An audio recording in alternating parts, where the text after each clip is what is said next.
வணக்கம் நேர்களே. சபா சரியான போட்டி. ஒரே தொகுதியில் எதிரெதிர் அணியில் களமிறங்கக்கூடிய வேட்பாளர்கள் தங்களுக்குள் கேள்விகளை எழுப்பக்கூடிய நிகழ்ச்சி இது சபா சரியான போட்டி. அந்த வகையில் நாமக்கல் தொகுதியினுடைய பிரதான கட்சிகளின் 3 வேட்பாளர்கள் நம்மிடையே இணைந்திருக்கிறார்கள். ஒவ்வொருவராக அறிமுகப்படுத்துகிறேன். நாமக்கல் தொகுதியை பொறுத்த வரைக்கும் முன்னாள் எம்எல்ஏ, முன்னாள் எம்பி, பாஜகவுடைய மாவட்ட துணைத் தலைவர், பாஜகவுடைய மாநில துணைத் தலைவர், வயது 69 வயதுடைய இளைஞர் திரு கே.பி. ராமலிங்கம் அவர்கள் களமிறங்கிறார். அவர் நிகழ்ச்சிக்கு வரவேற்கிறேன். அதிமுகவை பொறுத்த வரைக்கும் அதிமுகவில் மாவட்ட வர்த்தக அணியினுடைய செயலாளர், எம்எஸ்சி படித்திருக்கக்கூடியவர், வயது 64, திரு தமிழ்மணி அவர்கள் வேட்பாளராக களமிறங்குகிறாரு. அவரையும் நிகழ்ச்சிக்கு வரவேற்கிறேன். திமுகவை பொறுத்த வரைக்கும் கூட்டணி கட்சியான கொங்குநாடு மக்கள் தேசிய கட்சிக்கு இந்த தொகுதி ஒதுக்கப்பட்டிருக்கிறது. அங்கே முன்னாள் ஒன்றிய குழுவினுடைய துணைத் தலைவராக இருக்கக்கூடியவர், கட்சியினுடைய மாவட்ட செயலாளர், 51 வயதுடைய திரு வி.எஸ். மாதேஸ்வரன் அவர்கள் களமிறங்குகிறார். அவரையும் நிகழ்ச்சிக்கு வரவேற்கிறேன். நான் முதல்ல திரு மாதேஸ்வரன் இருந்து ஆரம்பிக்கலாம் அப்படின்னு. திரு மாதேஸ்வரன், உங்களை எதிர்த்து போட்டியிடக்கூடிய 2 வேட்பாளர்கள் இருக்காங்க களத்தில். 2 பேருக்கும் உங்களுடைய வாழ்த்துக்களோ அல்லது அவர்களை பற்றிய நல்ல விஷயங்கள் இருந்தால் நிகழ்ச்சியில் பகிர்ந்துக்கலாம். முதல்ல சார் வணக்கம். எங்களை பொறுத்தவரை அண்ணா திராவிட முன்னேற்ற கழகத்திலே போட்டியிடுகின்ற அருமை அண்ணன் தமிழ்மணி அவர்கள் ஒரு நல்ல சிறந்த தொழிலதிபர்.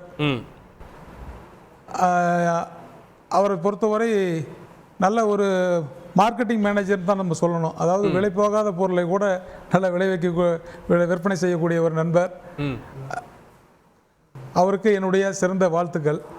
அதே போல அண்ணன் ராமலிங்கம் அவர்கள், அவருக்கும் என்னுடைய சிறந்த நண்பர் தான் அண்ணனும். அவருக்கும் என்னுடைய வாழ்த்துக்களை நான் தெரிவித்துக் கொள்கின்றேன். ஓகே, திரு ராமலிங்கம் அவர்கள்ட்ட உங்களை எதிர்த்து போட்டியிடக்கூடிய 2 பேர்கிட்ட இருக்கக்கூடிய நல்ல விஷயம் அல்லது வாழ்த்துக்களோடு தொடங்கலாம்.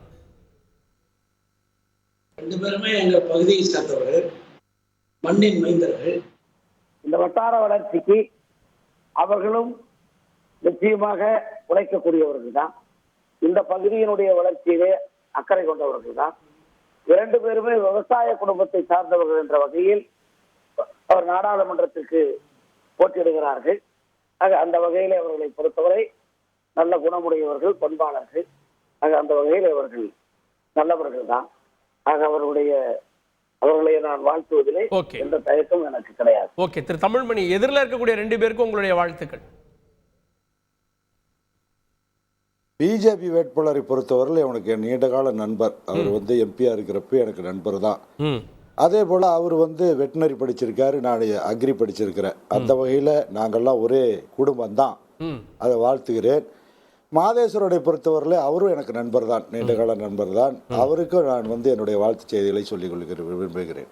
ஓகே, மாதேஸ்வரன் இருந்து உங்களுடைய பலமாக இந்த தொகுதியில் என்ன பார்க்குறீங்க? ஏன் நீங்கள் இந்த தொகுதியில் ஜெயிப்பேன்னு சொல்கிறீங்க? எங்களுடைய பலம் என்பதே நம்முடைய தமிழகத்தினுடைய முதல்வர் கடந்த 3 ஆண்டு காலமாக செய்திருக்கின்ற சாதனை. பொதுமக்கள் கூட்டணி தலைவர்களோடு சேர்ந்து இந்த தலைமை சரியாக இருக்கிறது என்ற அந்த ஒரு பார்வை. இதில்லாத நாமக்கல் நாடாளுமன்ற தொகுதியில் நீண்ட காலமாக கிடப்பிலை போட்டிருக்கின்ற அத்தனை திட்டங்களும் இன்றைக்கு நிறைவேற்றப்பட்டு கொண்டிருக்கின்றன. தொடர்ந்து கூட்டணி கட்சியோட தோழர்கள் எல்லோரும் சேர்ந்து திமுகவை வெற்றி பெற செய்ய வேண்டும் என்ற அந்த ஆர்வத்திலே இருக்கின்றார்கள். நாமக்கல் நாடாளுமன்ற தொகுதி முழுவதும் அனைத்து மக்கள் சமுதாயத்தோடும் நான் நெருங்கி பழகக்கூடியவன்.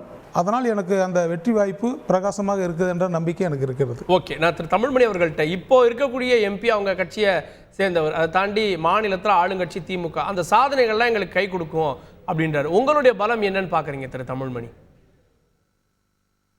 என்னுடைய பலமே புரட்சித் தலைவர் அம்மா, புரட்சித் தலைவர் எம்ஜிஆர் அவர்கள், புரட்சித் தலைவி அம்மா அவர்களுடைய எப்படி இந்த கட்சியை பேணி வளர்த்தார்களோ அதே போல் புரட்சி தமிழர் எடப்பாடியார் அவர்களும் உழைப்பவனுக்கே உயர்வு. அந்த வகையில் தமிழர்களுக்காக போராடிக்கிட்டு இருக்கார். அவர் தமிழர் நலம் பேணி இதுவரையில் வந்திருக்காரு. இந்த 4.5 ஆண்டுகள் காலத்தில் அம்மாவுக்கு அப்புறம் அவர் சிறந்த ஆட்சியை கொடுத்துருக்கார். அது யாராலையும் மறுக்க முடியாது. அதுதான் என்னுடைய மிகப்பெரிய பலன் நினைக்கிறேன். அதே போல் நான் சார்ந்த பகுதியில் என்னால் என்ன முடியுமோ, நான் லயன்ஸ் கிளப் மூலியமாகவும் சரி, நான் என்னுடைய சொந்த இதுலேயும் சரி, நான் பல சேவை திட்டங்களை பண்ணியிருக்கிறேன். ஒரு சொல்லப்போனால் கொரோனா காலத்தில் வந்து கிட்டத்தட்ட 20,000 குடும்பங்களுக்கு அண்ணன் தங்கமணியினுடைய அவர் தான் எனக்கு துவங்கி வச்சார். 500 ரூபா பொருள், 500 ரூபாய்க்கு அரிசி, பருப்பு, காய்கறி, முட்டை உட்பட பொருளில் 20,000 குடும்பங்களுக்கு நான் வழங்கியிருக்கிறேன். அதே போல் இங்கே வறட்சி ஏற்பட்ட காலத்தில் என்னுடைய சொந்த செலவில் என்னுடைய சொந்த அங்கே தண்ணி காவிரி ஆற்றுல கூட தண்ணி இல்லாமல் இருந்தது, கிணத்துல தண்ணி கிடைக்கல. என்னுடைய சொந்த கிணத்திலிருந்து என்னுடைய சொந்த டேங்க் வண்டி எடுத்துகிட்டு போய் குளிக்க மட்டும் இல்லை, குடிக்க மட்டும் இல்லை, குளிக்கிறதுக்கு கூட நான் இந்த பகுதியில் நான் சொல்ல முடியாது, நாமக்கல் முழுதும் செஞ்சுன்னு சொல்ல முடியாது, இந்த பகுதியில் செஞ்சுருக்கிறது. இப்போ தற்பொழுது வந்து வைரலாக இது வந்து இப்போ தொகுதி முழுக்க பரவி இருக்குது. அதுதான் என்னுடைய வெற்றிக்கு முழு காரணம்னு நினைக்கிறேன். ஓகே, திரு KP ராமலிங்கம் அவர்கள்ட்ட ஒருவர் வந்து இப்போ ஆளும் கட்சி அவர்களுடைய MP, இன்னொன்று வந்து இந்த தொகுதியில் இருக்கக்கூடிய அதிமுகவுடைய செல்வாக்க சொல்றாரு. உங்களுடைய பலம் என்ன? இந்த தேர்தலை பொறுத்தவரை தமிழ்நாட்டுக்கான பிரச்சனைகளை பற்றியான தேர்தல் அல்ல, 543 நாடாளுமன்ற தொகுதிக்கான தேர்தல், பாரத தேசம் முழுவதும் நடைபெறுகிற தேர்தல்.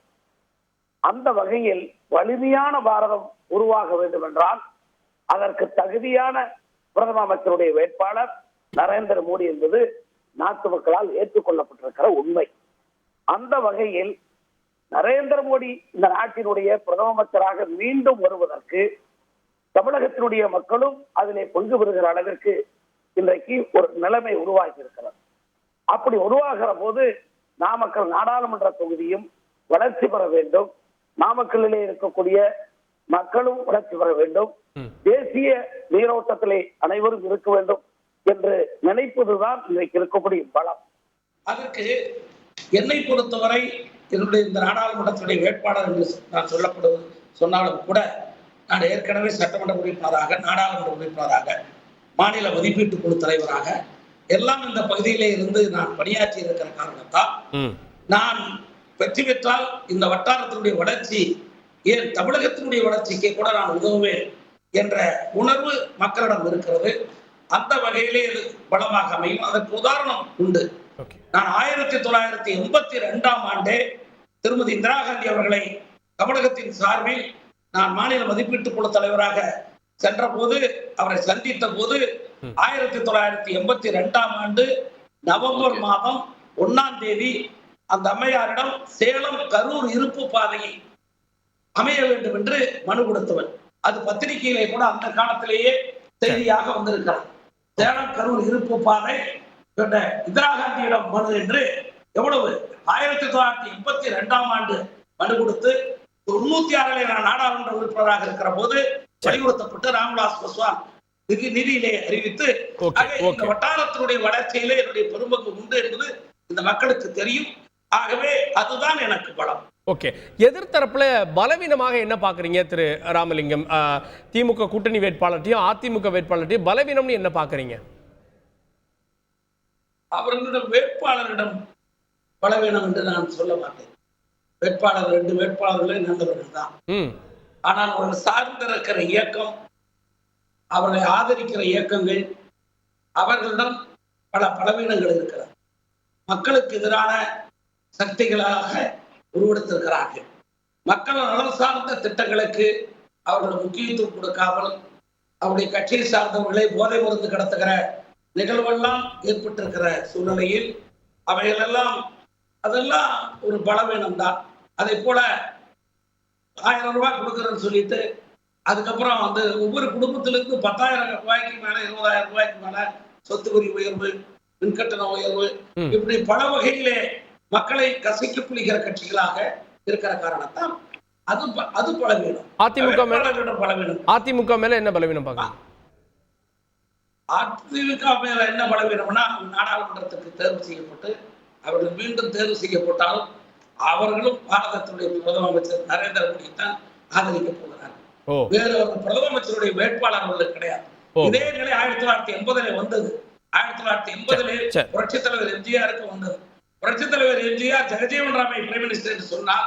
அன்றைக்கு இந்திரா காந்தி வெற்றி பெற்றார். புரட்சித் தலைவர் எம்ஜிஆராலேயே 2 இடம் தான் வெற்றி பெற முடிந்தது. ஆக அது அவர்களுக்கு திருப்பட வேண்டும். ஓகே, நான் திரு மாதேஸ்வரன் அவர்கள்ட்ட பல கட்டணங்கள் உயர்ந்திருக்கிறது, நீங்கள் வந்து 1000 ரூபாய் கொடுத்தாலும் பல விஷயங்களில் குடும்பங்கள் பாதிக்கப்பட்டிருக்கு, இதெல்லாம் உங்களுடைய பலவீனம் அப்படின்னு பார்க்குறாரு. சார், இன்னைக்கு மோடி அரசால் இன்னைக்கு கேஸ் விலை ஏற்றம்ங்கிறது வந்து எவ்வளோ மக்களுடைய அடிப்படை பிரச்சனைகளை அவங்க வந்து சமாளிச்சிட்டு இருக்காங்கன்னு உங்களுக்கு தெரியும். கிட்டத்தட்ட இந்த 10 ஆண்டுகளில் 500 ரூபாய்க்கு இருந்த கேஸ் சிலிண்டர் விலை இன்னைக்கு 1100 ரூபாய்க்கு மேலே போயிடுச்சுங்க. இதுவே அவங்களுக்கு வந்து ஒரு மிகப்பெரிய பலவீனம். அவங்க வந்து மற்றவங்களை பற்றி பலவீனத்தை பற்றி எப்படிங்க இல்லை, இப்போ தேர்தலுக்காக குறைக்கப்பட்ட விஷயங்க அது இல்லை சார். இப்போ தேர்தலுக்காக இந்த 100 ரூபாய் குறைச்சிருக்காங்க. இப்போ ஒரு ஆண்டுக்கு முன்னாடி குறைச்சிருக்கலாம்ல இந்த விஷயத்தை. தேர்தலுக்காக இந்த விஷயத்தை குறைச்சிட்டு நான் வந்து கேஸ் விலையை குறைச்சிங்கிறாங்க. அதாவது இவங்க வந்து ஒட்டுமொத்தமாக கேஸ் விலை ஏற்றங்கிறது வந்து இவங்களால சமாளிக்க முடியாது. அதுவே போதும், எங்களுடைய மிகப்பெரிய வெற்றிக்கு இது ஒரு பெரிய ஆதாரமாக எங்களுக்கு கிடைக்கும்னு வச்சுங்களேன். ஓகே, நீங்க என்ன பாக்குறீங்க? மற்ற ரெண்டு பேர்ட்ட பலவீனம் என்ன பாக்குறீங்க சார்? அதாவது எங்களுடைய பலவீனம் அப்படின்னு சொன்னோம்னா யார் அவங்களுடைய பலவீனத்தை சொல்றீங்களா? ஆமா, அவங்களுடைய பலவீனம் சார். அவங்களுடைய பலவீனம் என்ன சொல்லணும்னா, இன்னைக்கு அதிமுக பொறுத்த வரையிலும் பல கட்சிகளாக அவங்க உடஞ்சி போயிட்டாங்க. அவங்களுக்கு வந்து அந்த பலமே அந்த ஒற்றுமையாக இருந்தது தான். அது எதுவுமே இல்லை. இன்னைக்கு எல்லாம் சரி எல்லாம் சிலுசிலாக இருக்குது. இவங்களுடைய வாக்கு வங்கி வந்து அன்னைக்கு வந்து பர்சன்டேஜிலேருந்து இன்னைக்கு கிட்டத்தட்ட ஒரு சரிபாதி குறைஞ்சிருக்குது. அதுதான் உண்மை, நிசத்தனமான உண்மை. அதுதான் அவங்களுடைய மிகப்பெரிய பலவீனமே. ஓகே, திரு தமிழ்மணி, அதிமுக இன்னைக்கு உடஞ்சிருக்கு, அது உங்க பலவீனம்னு பார்க்குறாரு, அதுக்கு பதில் என்ன? அதிமுக எங்கே உடைஞ்சது? அதிமுக அப்படியே தான் இருக்குது. அது பொதுச் செயலாளர் புரட்சி தமிழர் எடப்பாடியார் இருக்கிறதுல ஒன்றா தான் இருக்குது. நான் வந்து இந்த 2 நாளாக வந்து இந்த மாவட்ட இந்த ராசிபுரம் தொகுதிக்கு போயிட்டுருக்கிறேன். அங்கெல்லாம் பார்த்தீங்கன்னா எழுச்சி அதிகமாக இருக்குது. உண்மையாக சொல்லப்போனால் அது உடையில எங்கே உடைஞ்சிருக்கு, எத்தனை பேர் போயிருக்கிறாங்க, அவங்க எத்தனை சதவீதம் ஓட்டுருக்குறாங்க. இது வந்து பெரிய இயக்கங்க. இது மாபெரும் இயக்கம். புரட்சி தலைவர் ஆரம்பித்த இயக்கம், புரட்சி அம்மா ஆரம்பித்த இயக்கம். எடப்பாடியார் வந்து பேணி காத்துக்கிட்டு வர்றாரு. உடைஞ்சதுங்கிறதெல்லாம் ஒரு மாய தோற்றம். அதிமுக ஒருவேளை ஜெயிச்சாலும் மோடியை தான் ஆதரிப்பீங்க அப்படின்னு திரு கே.பி. ராமலிங்கம் நம்புறாரு. அதெல்லாம் இல்லைங்க. இதெல்லாம் நீங்கள் வந்து அதெல்லாம் வந்து நம்ம எலெக்ஷனுக்கு பின்னாடி பேசுகிற விஷயத்தை முன்னாடி, அது ஒரு சாதாரண தமிழ் மணியால் ஒரு வேட்பாளர்னால எந்த முடிவும் எடுக்க முடியாது.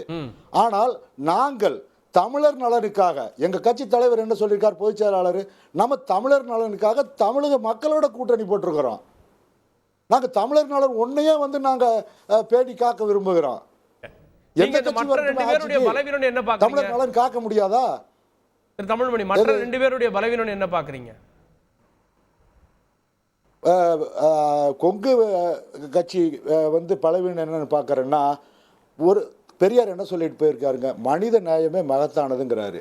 அவங்க வந்து அதே மாதிரியே எங்கள் கட்சியை பொறுத்தவரையில் ஜாதி மதம் எதுவுமே கிடையாது. ஒரு கட்சி, எங்கள் கட்சியில் எல்லா மதத்துக்காரங்க இருக்காங்க, எல்லா ஜாதிக்காரங்க, தாழ்த்தப்பட்டவங்க நிறையா இருக்கிறாங்க. ஆனால் அவங்க கட்சியை பொறுத்தவரையிலும் ஒரு தாழ்த்தப்பட்டவங்களை வந்து ரொம்ப இழிவாக வந்து பேசி அதை வேட்பாளரை மாற்றிட்டு அந்த இழிவாக பேசுனது வந்து மாறி போயிருமா? ஒரு வேட்பாளரை நான் உங்களை கேள்வியை நான் கேட்குறேன். அவர் வந்து முதல்ல ஒரு வேட்பாளர் போடுறாங்க, அவர் வந்து வேற மாவட்டத்துக்காரரு. அவரை போட்டுட்டு அதுக்கப்புறம் வந்து அவர் வந்து மோசமாக வந்து தாழ்த்தப்பட்டவரை பேசினாரு அப்படின்னு ஒரு வீடியோ வைரல் ஆகி அதுக்கப்புறம் வந்து புதிய வேட்பாளரை மாதேஸ்வரன் வந்திருக்காரு. ஓகே, மாதேஸ்வரன், உங்களுக்கு தான் கேள்வி கேட்கிறேன். இது உங்க பலவீனம் இல்லையா? ஒரு வேட்பாளரையே மாத்தி தான் நீங்க வந்திருக்கீங்கன்ற. தயவு செய்து நான் ஒரு நிமிஷம் நான் சொல்லி முடிச்சறேன். அண்ணன் புதிய வேட்பாளர் தமிழ்மணி அண்ணன் எந்த மாவட்டத்துக்காரன்னு நான் தெரிஞ்சுக்கலாங்களா? நான் தமிழ்மணி அண்ணன் எந்த மாவட்டத்துக்காரர்? 30 ஆண்டுகளாக இந்த ஒரு நிமிஷம் அவர் கேள்விக்கு நான் பதில் சொல்றேன். முதல்ல நான் சொல்றதை சொல்லிடுறேன். ஒரு நிமிஷம் இந்த இதை மாட்டி விடுங்க. சரி, மாதேஸ்வரன், உங்களை வேறு வேட்பாளருக்கு பதிலாக நீங்க வந்திருக்கீங்க குற்றச்சாட்டு வைக்கிறார். அந்த அந்த நபர் பேச்சுக்கள் வைரல் ஆச்சு, இதெல்லாம் உங்க மைனஸ் பாருங்க. அவர் நான் சொன்னது சார், இடையில குறுக்கிட வேண்டாம்னு மட்டும் சொல்லுங்க. நான் எந்த மாவட்டத்துக்காரன் சேர்ந்தவன் தான் சொல்றேன். நானு சொல்லுங்க திரு தமிழ்மணி. நான் சொல்றேன் கேளுங்க சார். நான் முதல்ல சொல்லி முடிச்சிடுறேன். இருங்க. அடுத்த மாவட்டத்திலிருந்து ஒருத்தர் வேட்பாளராக போடுறாங்க. அவரு கண்டபடி பேசிட்டாரு, தாழ்த்தப்பட்டவர்களுக்காக இவரை வேட்பாளரா போடுறாங்க. நான் வந்து பரமத்தியில கடந்த 30 ஆண்டுகளாக தொழில் பண்றேன். 10 வருஷம் ஒருத்தர் ஒரு இடத்துல வாழ்ந்தாட்டுனால அவன் வந்து அந்த ஊருக்காரன் ஆயிடுறான். நான் 6வது முதல் 11வது வரையில் பியூசி வரை நான் வேலூரில் படித்தவன். அதே மாதிரி என்னுடைய திருமணமே வந்து பரிமள முத்தம்மாள் கல்யாண மண்டபம்னு பரமத்தியில் நடந்தது. அதுக்கப்புறம் வந்து 1994 வந்து இடம் பிடிச்சி 96 இருந்து என்னுடைய இந்த ஆலய நிறுவி இன்னைக்கு வரல நான் வந்து இந்த இது நடத்திட்டு வர்றேன். அது மட்டும் இல்ல, என்னுடைய அம்மா சொல்றீங்க வெள்ளாளபாளையங்கிற பரமத்திக்கு பக்கத்துல இருக்கிற ஊரு. நான் எப்படி வேற மாவட்டத்துக்கு நான் எப்படி வேற மாவட்டத்துக்கு நான் கோயம்புத்தூர்ல படிச்சது தவறா, கோயம்புத்தூர்ல வேலை பார்த்தது தவறா? எதை வச்சு நீங்க சொல்றீங்களா வேற மாவட்டத்துக்காரன்? மாதேஸ்வரன் பதில் சொல்றேன். மாதேஸ்வரன் எதை வச்சு சொல்றீங்க? அண்ணா அண்ணா உங்க வேட்புமனுவிலே நீங்க கோயம்புத்தூர் மாவட்டத்துக்காரன் தானே இருக்குது. சரி, ஓகே. இல்ல அவர் வச்ச குற்றச்சாட்டுக்கு பதில் சொல்லுங்க. வீடு இருக்குது, ஒரு வேட்பாளர் அந்த அட்ரஸ்ல வந்து ஒரு ஓட்டு எனக்கு வந்து இங்க தான் இருக்கு. அந்த ஊர்ல ஏங்க ஒரு மனுஷனுக்கு 3 இடத்துல 4 இடத்துல வீடு இருக்கதா? உங்க பொதுச் செயலாளர் எந்த ஊர்ல இருக்கிறார் இப்போ? இப்ப அதே மாதிரி தான் சூரியமூர்த்தி அவர்கள் வேற மாவட்டத்துல இருந்தா இளைஞரணியில இருக்காரு. அவர் இளைஞரணி மாநில இளைஞரணி பொறுப்பாளருங்க. கொங்கு மண்டலம் முழுவதும் சுற்றுப்பயணம் பண்ணி எல்லா இடத்துக்கும் அறிமுகமானவர்.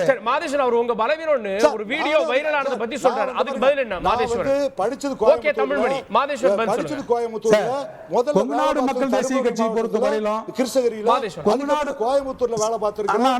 அதுக்கு அப்புறம் கொங்குநாடு மக்கள் தேசிய கட்சி பொறுத்தவரை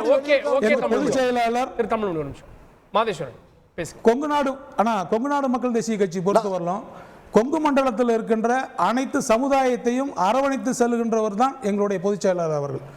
அவர்கள் வந்து இன்னைக்கு வந்து ஒரு சமுதாயத்தை பார்த்து அப்படி பண்ணி இப்படி பண்ணுங்கிற நோக்கத்தெல்லாம் இதுவரையிலும் இந்த கட்சி ஆரம்பிச்சதுலேருந்து அது மாதிரி தான் போயிட்டு இருக்கோம்.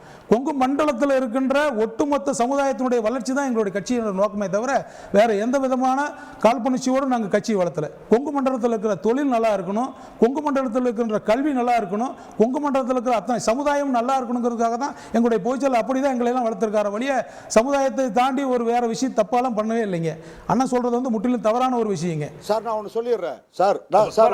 நான் குறிப்பிடுறதுக்கு மன்னிச்சுக்கணும். நான் ஒன்று சொல்லிடுறேன்.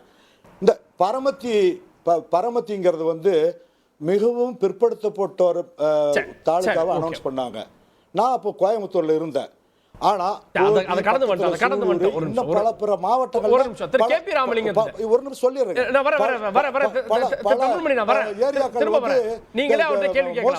இருந்தது. ஆனா நான் ஏன் பரமத்தியில வந்து ஆரம்பிச்சேன்? எனக்கு பரமத்தி சொந்த பூமி.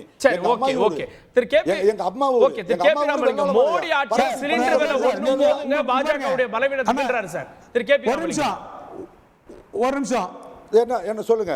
ஒரு நிமிஷம் திரு கேபி ராமலிங்கம் முடிஞ்சு அவங்க பிரச்சனை முடிஞ்சு நீங்க தான். ஒரு நிமிஷம் நான் சொல்லிடுறேங்க. அண்ணன் பரமத்தி மட்டும் தான் சார்ந்தவர். நான் பிறந்தது சேந்தமங்கலம் சட்டமன்ற தொகுதி. இன்னைக்கு தொழில் செஞ்சுட்டு இருக்கிறது வந்து நாமக்கல் சட்டமன்ற தொகுதி. நான் பொண்ணு எடுத்தது வந்து திருச்செங்கோடு சட்டமன்ற தொகுதி. கிட்டத்தட்ட 3 சட்டமன்ற தொகுதியில கிட்டத்தட்ட நான் மட்டும் மாவட்ட செயலாளராக கிட்டத்தட்ட 15 ஆண்டு காலம் அங்க பணிபுரிஞ்சிட்டு இருக்கிறேன். சப்பு கட்டுறது எனக்கு பூரா நாமக்கல் மாவட்டம் பூரா தான் சொந்த பந்தம் இருக்குது. 2400 ஃபேமிலி பங்காளி இருக்கிறானுங்க. சரி, ஓகே. திரு கேபி ராமலிங்கம் பதில் சொல்லுங்க. சரி, ஓகே. அந்த ஏரியாவுல இருக்கிறவங்களுக்கு சொந்தக்காரங்க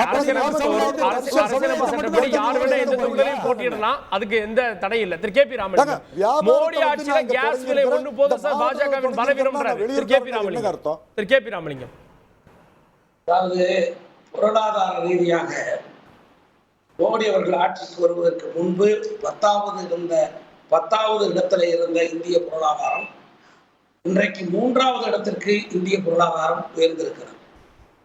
உலக அளவில் பாரத தேசத்தினுடைய உயர்வு இன்னும் சொல்ல போனால் நம்முடைய இந்தியாவுடைய கலாச்சாரம், நாகரிகம், பண்பாடு இவைகளை உலகத்தில் இருக்கக்கூடிய பல்வேறு நாடுகள் இன்றைக்கு போற்றி பாதுகாக்கக்கூடிய அளவிற்கு இந்த நாட்டை உயர்த்தி பிடித்திருக்கிற ஒரு உன்னதமான தலைவர் தான் பாரத பிரதமர் நரேந்திர மோடி. இது கேஸ் விலை ஏற்றம் இது போன்ற விவகாரங்கள் எல்லாம் அதுக்குள்ளே நாம் போகிற போது மாநில அரசாங்கம் போடுகிற வரி விதிப்பில இருந்து விலகி கொண்டாலே இன்னொரு 100-250 ரூபாய் விலை குறையும். அவர்கள் ஜிஎஸ்டி லைனுக்குள்ளே வந்தார்களே என்றால், பெட்ரோல் எல்லாம் ஜிஎஸ்டி லைனுக்குள்ளே வந்தார்கள் என்றால் அதிலே ஒரு 20-30 ரூபாய் குறையும். ஏன் இவர்களுடைய தோழமை கட்சியாக இருக்கக்கூடிய மாநிலங்களிலே கூட இதை விட விலை குறைவு. எப்படி விலை குறைக்க முடிகிறது? ஏன் கர்நாடகத்திலே இருக்கக்கூடிய விலையை தமிழகத்திலே ஏற்படுத்த முடியவில்லை? மத்திய அரசு கர்நாடகத்துக்கு அப்ப இது எந்த பாதிப்பை ஏற்படுத்தாதா? பெட்ரோல் விலையோ சிலிண்டர் விலையோ பாஜக பலவீனம் இல்லையா? பலவீனம் கிடையாது. காரணம் அது வந்து மாநில சர்க்காருடைய தவறு என்பது எல்லோருக்கும் தெரியும். காரணம் பாண்டிச்சேரியில் ஒரு விலை, அதே போல கர்நாடகாவில் ஒரு விலை, இந்தியா முழுவதும் ஒரு விலை என்று சொன்னால் அதை நான் ஏற்றுக்கொள்ளலாம். ஆனா தமிழ்நாட்டிலே மட்டும் ஏன் விலை அதிகமாக இருக்கிறது? அது மாநில சர்க்காருடைய குறை. அந்த மாநில சர்க்கார் அதுக்கு வராமல் இவர்களுடைய இருக்கக்கூடிய செய்தி பிரிவுகள் மூலமாக இந்த விளம்பரத்தை அதிகமாக வைத்து இதை நாட்டை ஏமாற்றுகிறார். அதை விடுதல் பிரச்சனை அது அல்ல. இன்றைக்கு இருக்கிற பிரச்சனை இந்தியாவுடைய பாதுகாப்பு, இந்தியாவுடைய வளர்ச்சி, இந்தியாவுடைய புனிதம், இவைகளுக்கு பாதுகாப்பு அளிக்கக்கூடிய பிரதம வேட்பாளர் நரேந்திர மோடி மட்டும்தான். ஆக அதை விரும்புகிறவர்கள் நரேந்திர மோடிக்கு ஆதரவாக தாமரச்சலத்திலே வாக்களிக்க போகிறார்கள். விரும்பாதவர்கள் வேறு சிலத்துக்கு போக போறார்கள். அவ்வளவுதானே தவிர இதுல லோக்கல் இஷ்யூ 39 நாடாளுமன்ற தொகுதிக்கு மட்டும் தேர்தல் அல்ல. அது குறித்து வாதிக்க நானும் வரவில்லை. 543 தொகுதிக்கான தேர்தல், ஆக இந்தியாவுக்கான தேர்தல், பாரத தேசத்துக்கான தேர்தல். இந்த தேசம் யாரை விரும்புகிறது? இந்த தேசம் யாரால் உயரப் போகிறது? அந்த வகையிலே தான் நாம் இன்றைக்கு வலிமையான பாரதத்தை உருவாக்குவதற்கு தகுதியான பிரதம அமைச்சர் நரேந்திர மோடி அவருக்கு வாக்களிகள் என்பதுதான் இன்றைக்கு இருக்கிற பிரச்சனை. ஓகே, நீங்க உங்கள் எதிரில் இருக்கக்கூடிய வேட்பாளரிடம், உங்க போட்டியாளரிடம் கேள்வி கேட்கலாம். திமுக வேட்பாளருக்கு உங்களுடைய கேள்வி என்ன? ஒரே கேள்வி. யார கேக்குறீங்க? உங்களதான் கே.பி. ராமலிங்கம். ஆமா, நீங்களே கேள்வி கேட்கலாம். நான் ரெண்டு பேருக்குமே சேர்த்து கேட்கிறேன். கேட்டுருங்க. ஏன்னா ரெண்டு பேருக்குமே கேட்கிறேன். முன்னேற்றத்தையும் வளர்ச்சியும் எதிர்நோக்கி இருக்கிற நாமக்கல் நாடாளுமன்ற தொகுதிக்கு நாடாளுமன்ற உறுப்பினராக வர எனக்கு தகுதி இருக்கிறதா இல்லையா என்பதை அந்த 2 வேட்பாளர்கள் சொல்றேன். ஓகே, மாதேஸ்வரன் உங்களுக்கு தான் கேள்வி எழுப்பியிருக்காரு. 2 முறை எம்பியா இருந்திருக்காரு, சட்டமன்ற உறுப்பினர் இருந்திருக்காரு. அவருக்கு தகுதி இருக்கா இல்லையான்றதே கேள்வி எழுப்புறாரு. சார், அவர் பேசுறது எனக்கு புரியல. இல்லங்க, தகுதியான வேட்பாளர் நான் தான் அப்படின்றார். இந்த தொகுதியிலே தகுதியான அதல்ல, முன்னேற்றத்தையும் வளர்ச்சியும் எதிர்நோக்கி இருக்கக்கூடிய நாமக்கல் நாடாளுமன்ற தொகுதி, அந்த நாடாளுமன்ற தொகுதிக்கு முன்னேற்றத்திற்கும் வளர்ச்சிக்காக பாடுபடக்கூடியவனா நான் இல்லையா என்பதுதான் கேள்வி. அதற்கு தகுதியான வேட்பாளர் திராவிடம். நீங்கள் தனிப்பட்ட முறையில் உங்கள் 2 பேரையும் நான் கேட்பது, நாமக்கலின் வளர்ச்சிக்கு உழைப்பேனா உழைக்க மாட்டேன். சரி, மாதேஸ்வரன் சார் சொல்லுங்க. இல்ல, தகுதியான வேட்பாளரா இல்லையான்னு உங்களை கேட்கிறார். வளர்ச்சிக்கான தகுதியான வேட்பாளர் நான் இல்லையா அப்படின்னு உங்ககிட்ட கேட்கிறார். இல்லைங்க, இல்லை. இப்போ திராவிட முன்னேற்ற கழகத்தினுடைய 3 ஆண்டு சாதனைகள் இன்றைக்கு ஒரு சரியான வேட்பாளரை நம்முடைய முதலமைச்சர் தேர்ந்தெடுக்க மாட்டாரா? நீங்கள் இப்போ அண்ணன் இப்போ எத்தனை கட்சி மாறி இருக்காருன்னு அண்ணனுக்கு தான் தெரியும். அண்ணன் எத்தனை கட்சி மாறி இருக்காருன்னு அண்ணனுக்கு தான் தெரியும். அவர் ஒவ்வொரு பதவியிலும் இருந்துட்டு பதவி கிடைக்காதப்பெல்லாம் வேறு கட்சி மாறி போனவர். அவருக்கு கொள்கையும் இல்லை, கோட்பாடும் இல்லை. நீங்கள் அண்ணா திமுகவில் இருந்திருக்கிறீங்க, திமுகவில் இருந்திருக்கிறீங்க, இன்னைக்கு பிஜேபி போயிட்டீங்க. நீங்கள் மற்றவங்களை பற்றி கேள்வி கேட்கறதுக்கு அண்ணனுக்கு எந்த விதமான ரைட்ஸ் இருக்கிற மாதிரி எனக்கு தெரியல. உண்மையான வேட்பாளராக இன்னைக்கு திராவிட முன்னேற்ற கழகத்தினுடைய ஆட்சி 3 ஆண்டு. உங்களுக்கு நான் தகுதி இல்லைன்னு நான் கேள்வி கேட்கவே இல்லை. நாமக்கல் பகுதியினுடைய வளர்ச்சிக்கு பாடுபடக்கூடிய தகுதி உள்ள வேட்பாளரா இல்லையான்னு என்ன பத்தி கேட்டுக்கிறேன். அவரை பத்தி பல கட்சி மாறினாங்க நீங்க சொல்லிட்டு இருக்கலாம். அந்த தலைவர்களுடைய அயோக்கியத்தனமான போயிடுச்சு, அதனால மாறினேன். நான் கலைஞர் இருக்கிற போது மாறல, எம்ஜிஆர் இருக்கிற போது மாறல. எம்ஜிஆர் மறைஞ்சதுக்கு முன்னாடி மாறினேன், கலைஞர் மறைஞ்சதுக்கு முன்னாடி பண்ணேன். அவங்களே பேசிக்கிட்டு தான் நான் என்ன பேசுறேன். நான் என்ன சொல்றேன்னா, நான் 2 வேட்பாளர் பத்தி தனித்தனியா சொல்லிடுறேன். பிஜேபி பொறுத்தவரையில் அந்த வேட்பாளர் தான் நான் என்னால் பேச முடியும். அவர் புரட்சி தலைவர் எம்ஜிஆரால் அடையாளம் காட்டப்பட்டவர். புரட்சி தலைவர் எம்ஜிஆரோட அடையாளங்கள் பட்டு புரட்சி தலைவை அவர் அவமானப்படுத்துகிறார். அது என்ன அவமானம்ங்கிறது நாட்டு மக்களுக்கே தெரியும். அதை நான் சொல்ல விரும்பலை இந்த தருணத்தில். அதனால் எங்களுக்கு அவரை தோற்கடிக்கணுங்கிறது உண்மையான எங்கள் கட்சிக்காரனுடைய, எனக்கோ எங்கள் கட்சிக்காரனும் அவ்வளோ வெறியாக இருக்கிறான். ஒன்று, இவரை பொறுத்தவரையிலும் இவர் வந்து என்னை பொறுத்தவரை நான் சொல்லிடுறது, நான் வந்து நாமக்கல் மாவட்டத்தில் இந்த நாமக்கல் மாவட்டத்தையே, இந்த நாமக்கல் மாவட்டம் அனைத்து மாவட்டங்களிலேயே ஒரு முன்னோடி மாவட்டமாகங்கிறதா என்னுடைய திட்டம். நான் இந்த பரமத்திக்கு வந்து இந்த ஏரியாவை டெவலப் பண்ணியிருக்கிறேன்னா இல்லையா, நீங்கள் வந்து பரமத்தியில் கேட்டுக்குங்க. இந்த பகுதியை நான் டெவலப் பண்ணியிருக்கிறேன். அதே போல் திமுக வேட்பாளர் பற்றி சொல்லணும்னா என்ன திட்டம் தந்த 3.5 வருஷம் ஆட்சியில் கொடுத்தாங்க. 520 வாக்குறுதிகளை கொடுத்துட்டு எத்தனை வாக்குறுதிகளை நிறைவேற்றிருக்காங்கன்னு சொல்லுங்க. நீங்க திரு மாதேஸ்வரன் உங்ககிட்ட தான் கேக்குறேன். நீங்க தொகுதியில போய் மக்கள் சந்திச்சு பேசுங்க. நான் இப்ப அனைத்து மக்களை சந்திச்சுட்டு தான் வர்றேன். நான் பேசிடுறேன் மாதேஸ்வரன், கொஞ்சம் தயவு செய்து பொறுமையா இருங்க. அனைத்து மக்களை சந்திச்சுட்டு தான் வர்றேன். நான் பாக்குறப்ப எல்லாரும் ஒரே தகுதியில் தான் இருக்கிறாங்க. எல்லாரும் ஒரே விதமான இருக்கிறவங்க. ஒருத்தருக்கு 1000 ரூபாய், இன்னொருத்தருக்கு 1000 ரூபாய் இல்லைன்னா என்ன? அவங்க சொன்னது எதை செஞ்சாங்கன்னு எனக்கு சொல்லுங்க. சரி, ஓகே, அவர்ட்ட கேட்டுருவோம். மாதேஸ்வரன் அப்புறம் எப்படி அவர் தகுதியுள்ள வேட்பாளர் ஆவாரு? அவர் ஆதரிக்கிற திமுகவே சரியில்லைங்கிறப்ப அவர் எப்படி தகுதியுள்ள வேட்பாளர்? மாதேஸ்வரன் அவரு தகுதி இல்ல, நான் மட்டும்தான் தகுதியுள்ள வேட்பாளர். தகுதியுள்ள வேட்பாளரா இல்லையாங்கிறது வந்து ஏப்ரல் 19ஆம் தேதி அன்னைக்கு மக்கள் முடிவு எடுப்பாங்க. மனிதநேயத்தோட தகுதியுள்ள வேட்பாளரா உங்களுக்கு ரைட்ஸ் சம்பாதிக்கிறதை விட மக்களுக்கு ஏப்ரல் 19ஆம் தேதி பெரிய தமிழக மக்கள் நாமக்கல் நாடாளுமன்ற தொகுதியோட மக்கள் முடிவு எடுப்பாங்க. 40 தொகுதியும் ஜெயிச்சு திராவிட முன்னேற்ற கழகத்தோட கூட்டணியை காட்டுவாங்க. என்ன கேள்விப்பட்டவர்களும் ஒரு நிமிஷம், எம்ஜிஆர் காலத்துல என்ன எழுச்சி இருந்ததோ, எம்ஜிஆர் காலத்துல என்ன எழுச்சி இருந்ததோ, அம்மா காலத்துல என்ன எழுச்சி இருந்ததோ, அது மாதிரி புரட்சி